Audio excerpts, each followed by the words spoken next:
уже өтүп кеткен. Себебі елдер суғарыш керек. Аргас.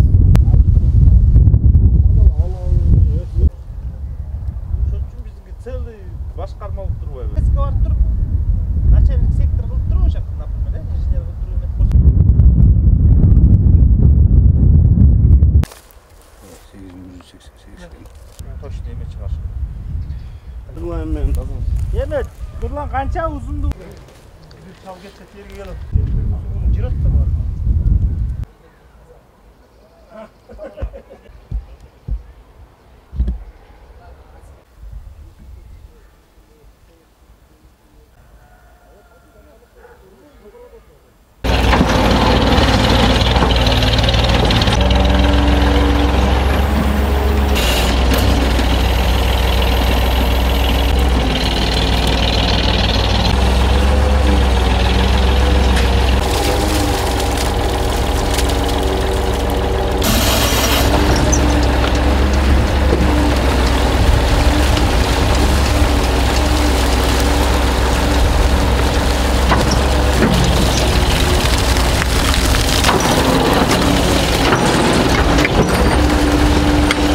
Талас обласынын башкармалыгынын иш планына бекитилген атайын алдын алуу жана кесепеттерин жоюу планынын негизинде 2018 жылга 10 объект бекитилген. Ошол 10 объекттин ичинен бүгүнкү күндө 2 объект иш жүрөт, 1 объект иш бүттү. Экинчи объект мына өзүңүздөр көрүп отурган Карабай айыл өкмөтүндө узундугу 1,5 километр жерде селден сактоочу каналды механикалык тазалоо иштери жүрүп жатат.